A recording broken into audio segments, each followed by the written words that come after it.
Alors pour moi c'est une expérience hors du commun car on fait partie intégrante de l'équipe, on échange des connaissances naturalistes et on est en immersion au sein de l'équipe dans un nouvel environnement et des cultures différentes. Enfin, tout est très différent de ce qu'on a l'habitude de... Bonjour, je m'appelle Adinaï, je suis assistante de guide et je travaille comme maîtresse pour géographie et j'adore aller dans la montagne avec ce projet aussi Pantera parce que c'est à venir, c'est scientifique. J'ai déjà allé 3 fois, c'est déjà 3 fois pour moi, la troisième. Et je trouve beaucoup de choses dans la montagne que j'ai déjà sais dans la théorie. Et maintenant, je sais dans la pratique. Et j'adore la montagne à mon pays, le Kyrgyzstan. Et Sarıçatepeş, c'est toujours joli, c'est différent, c'est brutal. Oui, c'est ça.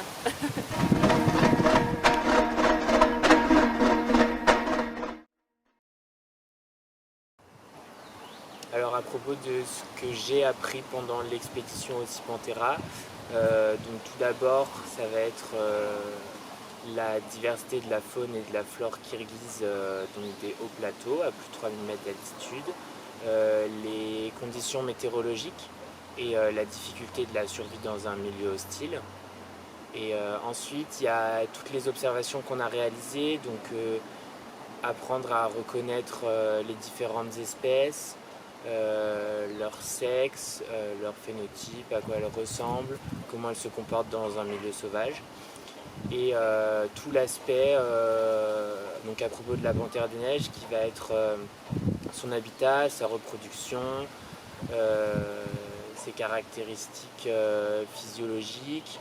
On va retrouver aussi du coup toutes les pistes qu'on a suivies en suivant les images des pièges photos, mais aussi en réalisant des transects, avec l'observation des empreintes des panthères, donc de leurs fesses aussi, de la composition de leurs fesses, de leur état de fraîcheur, des lieux de grattage. Et Alors durant ce séjour, ce qui est intéressant, c'est que on a appris, enfin personnellement j'ai appris à appréhender les indices laissés sur le terrain, à reconnaître le biotope des espèces étudiées, à analyser les empreintes et à voir aussi toute la fragilité du milieu dans lequel on évolue, les espèces évoluent.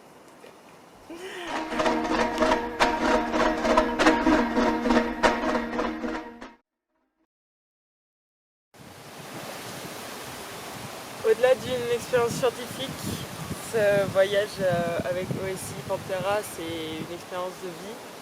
On arrive dans un nouveau pays, sur un nouveau continent qu'on ne connaît pas, avec une culture qui est complètement différente de la culture européenne qu'on a l'habitude de côtoyer. On va dans une réserve, dans un milieu isolé, avec 3 gardes qui ont l'habitude de vivre ici, dans un milieu qui est complètement en marge de la société européenne qu'on connaît. Et forcément, c'est quelque chose qui nous fait grandir. C'est vraiment incroyable. Les paysages, les gens. On passe 12 jours avec 10 personnes qu'on n'a jamais vues dans notre vie et on apprend à les connaître, à vivre avec eux.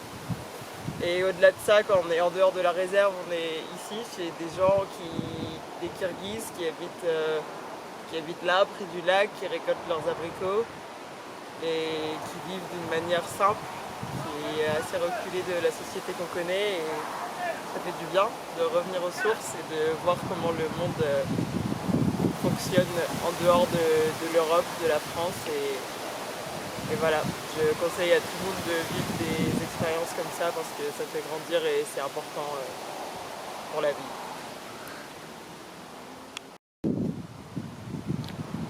Bon alors, qu'est-ce qui m'a le plus marqué dans ce voyage en dehors de l'expérience scientifique?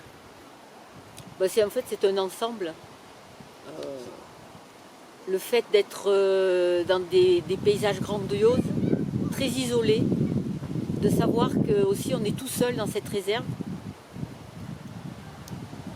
Le mode de déplacement, le fait d'être à cheval, je ne suis pas du tout cavalière, mais ça j'apprécie beaucoup parce que, alors de côté c'est un peu frustrant parce que j'aime bien observer ce qu'il y a au sol, mais voilà, on fait des grandes distances et puis voilà, il y a cette relation aussi avec l'animal. Et c'est un tout, c'est l'équipe, la rencontre de nouvelles personnes, les participants, les autres participants, et puis aussi les gardes kirghizes qui sont avec nous. Ouais, c'est ces grands espaces, ça c'est vraiment quelque chose qui me touche. Les grands paysages lointains et puis sauvages, et on sait qu'on est loin de tout et il y a vraiment rien autour, quoi. On est tout seul.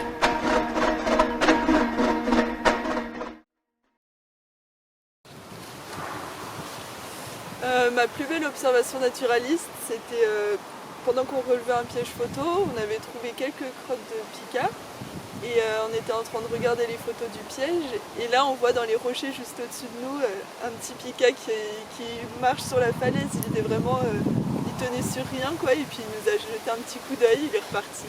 C'était très furtif mais j'ai adoré ce moment. Je dirais dans un premier temps qu'il n'y en a pas une en particulier, parce que j'ai vraiment adoré tout le voyage, tout le séjour, beaucoup d'animaux, beaucoup de flore, beaucoup d'observations à faire. Et en particulier, si je devais en donner une, je parlerais du manol qu'on a vu, donc le chat sauvage qu'on a vu sur le piège photo au début de l'expédition, parce qu'en fait c'est un peu un symbole pour moi. Je trouve que l'animal il est très beau, très emblématique de l'endroit, quasiment autant que la panthère, et comme il est rare, je trouvais ça vraiment génial de le voir sur les pièges photos. Ce que j'ai adoré, c'est la découverte d'une fleur magnifique, le lotus des neiges. Ma plus belle observation naturaliste, et c'est Fatima. C'est Fatima. Et voilà. Pour ce qui est de la plus belle observation naturaliste, dans mon métier, donc je suis garde au Parc national des Écrins et je travaille pas mal sur les loups.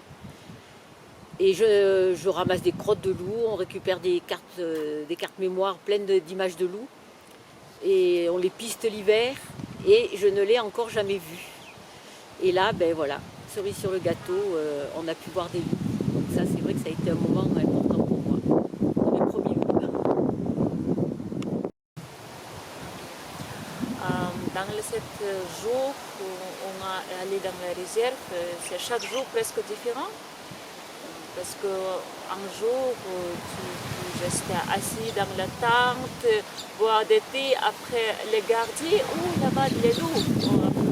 Tu vas très vite aller et regarde s'il y a des loups avec les longs bouts. Et c'est très super, parce qu'après, on a avec un cheval, aller là-bas, regarder s'il y a, et oui, on trouve là-bas, et faire beaucoup de vidéos et photos. Il y a des mamadous avec les petits rideaux. C'est super ça, regarde comme ça, observer. Aussi, j'adore beaucoup quand je réveille un matin, 5h midi ou 6h, et aller dans les petites boîtes, collines, et regarder, essayer de regarder, observer les animaux. C'est toujours très intéressant parce que oui, c'est froid matin, mais c'est toujours regarder dans le bout, peut-être il y a des panthères, loups, ours, c'est magnifique comme ça. Oui.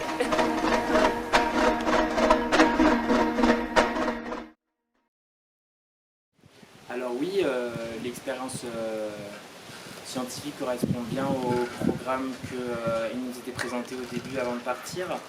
Et ça c'est assez important parce que quand on se compare en fait dans un pays à l'étranger, assez loin de chez nous, où on est assez déstabilisé, on ne connaît ni leur culture, ni par exemple là, les différentes conditions climatiques. On peut être assez déstabilisé et essayer de se demander si le programme correspond. Alors le programme il correspond bien, néanmoins il y a quelques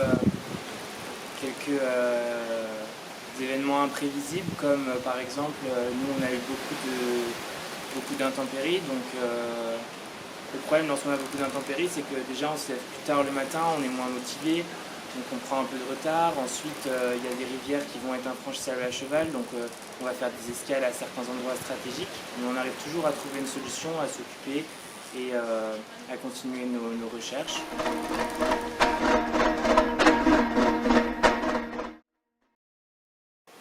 Quelles étaient mes appréhensions? Je dirais que c'est les mêmes qu'on peut avoir à chaque fois qu'on va découvrir un nouveau pays. J'ai pas mal voyagé, mais cette fois-ci c'était un petit peu différent dans le sens où c'est un nouveau continent et on va vraiment vers l'inconnu dans cette réserve avec ces gens qu'on connaît pas, sans réseau, sans contact extérieur, sans douche, sans toilette. On va vraiment vivre dans la nature et forcément ce serait mentir que de dire que ça fait pas un peu peur au début de dire qu'on va vivre ça, mais d'un autre côté on a hâte parce qu'on a hâte de voir qu'on va survivre parce qu'on sait que ça va bien se passer. Et oui, pour le coup, je pense que pour les jeunes actuellement, c'est vraiment être sans contact des réseaux sociaux, de internet pendant 15 jours. Et ça fait un bien fou, on se rend compte qu'on parle avec les gens, on profite des moments présents. Quand on a fini notre journée de recherche, on va tous faire à manger ensemble, on va faire des choses basiques, se promener, parler, juste découvrir notre environnement. Et je pense que c'est important et qu'il y a beaucoup de personnes qui devraient le vivre pour se rendre compte et prendre du recul sur tout ça, cette société très informatisée.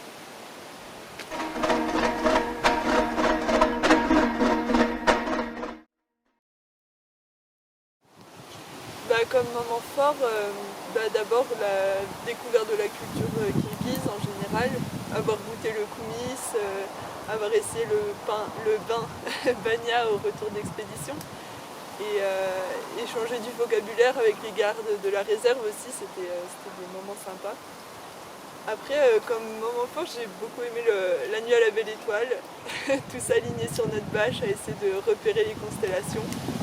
Une petite carte du ciel n'aurait pas été de refus, on connaissait pas, nos connaissances astrologiques n'étaient pas super, mais ça c'était vraiment un moment sympa. Et puis toutes les rencontres avec la faune de la réserve, c'était des moments inoubliables, vraiment super. Et pour moi tout était fort, du coup c'est compliqué de sortir un bon moment, mais il y a quelque chose dont je me souviendrai vraiment, c'est quand on arrive à cheval avec Elmire, un des gardes. On arrive à un des camps et il y a Mourbek, il y a un autre garde qui est déjà arrivé. Et on arrive, on était un petit peu en avance sur le groupe.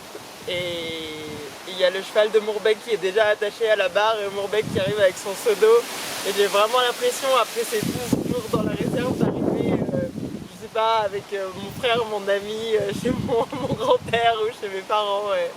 À la petite cabane avec le seau d'eau, c'était vraiment à cheval. C'était vraiment chouette comme moment.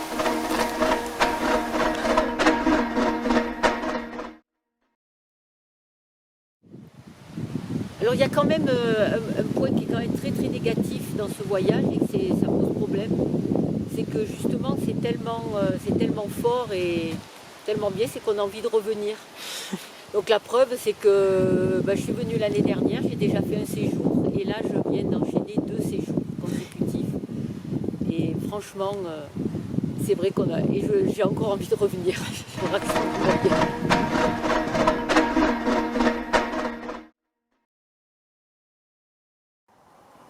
Je suis Anise, la responsable du projet Pantera.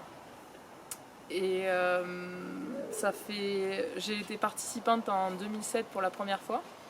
Et depuis 2014, je suis encadrante et responsable du projet de recherche depuis 2016.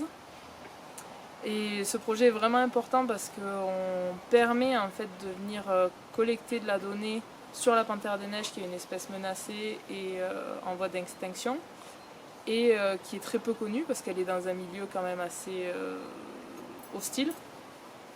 Et en fait, la venue de nos participants sur le terrain, ça permet chaque année de collecter de la donnée et de pouvoir répéter en fait des protocoles et ainsi d'avoir quelque chose sur le long terme et d'avoir un projet pérenne qui est totalement indépendant de tout financement public ou autre.